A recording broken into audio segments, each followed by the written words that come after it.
For a few years now, there's been a battle, well, at least a conversation in Trenton about New Jersey's speed limits, specifically the speed limits on our highways. 41 states now have speed limits in excess of 65 miles an hour. We did a quick survey with Jersey drivers today, wanting to know what they thought about the possibility of the speed limit going up. Here's what they told us.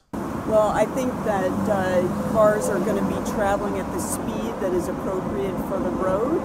And so what you have now is you have many of the traffic going higher than the speed limit as a routine thing. I think if you raise the speed limit and then enforced it, it would cause the traffic to flow better. The senator leading this effort is from Monmouth County, New Jersey. Senator, welcome back to Chasing News. How you doing?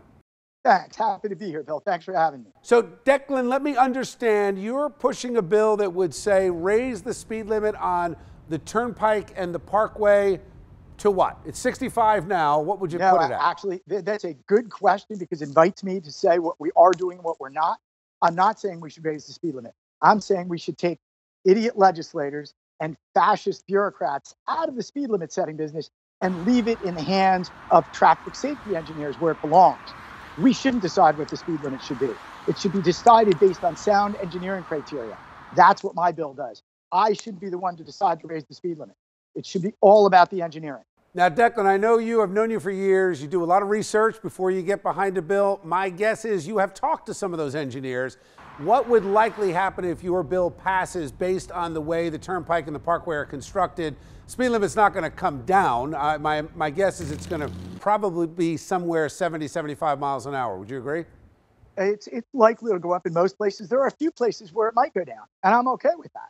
It is an absolute myth that people drive 10 miles an hour above a speed limit. It's just that most of our speed limits are set 10 miles an hour too low. What do you say to the naysayers that say, look, you're potentially making our highways more dangerous? And what are the actual facts from these 41 states? Have any of them considered repealing those increased limits? Not a one. And there's been no negative impact in any of them. And police can focus on the true dangerous outliers, not in giving out tickets to people who are generally behaving reasonably. I feel like we should have had Sammy Hagar's "I Can't Drive 55" playing underneath this conversation. Thanks, Declan. Appreciate it. Yes, good you to should see have you. that at the top of it. Right? Thanks, Bill. All right, man. Good luck. See you. Good luck. Bye, guys. Okay, Thanks, let's bring in our A+ panel to break this down. Republican strategist Jeanette Hoffman back with us. Good to see you, Jeanette. Thanks, Bill. And immigration attorney Afia Yunus. Good to see you, Afia. You too, Bill. All right, can either of you drive 55? No. Or 65 for that matter? No, you're a total menace to society if you're doing the speed limit on some of these roadways, particularly the Turnpike. I think this bill makes a lot of sense because you're using, science to really determine the speed limits, not these arbitrary numbers. Well, nowadays you have electric cars, you have cars that operate on eco mode when you're driving fast. So I think that can be resolved, and I don't think that's a reason to keep people going as slow as they do in the left lane, causing people to change lanes. And I think it's interesting that accidents are usually not caused by speeding traffic, but actually lane changes and these other issues, tailgating.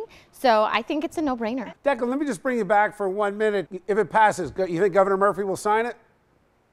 I hope so. I think he's a man who we can appeal to reasonably. Okay. To decide not to sign it is to argue against letting science and traffic engineers do the job they do best, and also to argue against safety and to argue for draconian punishment of reasonably behaving people. That's not a side of the argument. Wouldn't be the first time that politics went against logic. Thanks, Declan. Appreciate it. Thanks, Bill. Thank you, guys. See you guys. Thanks.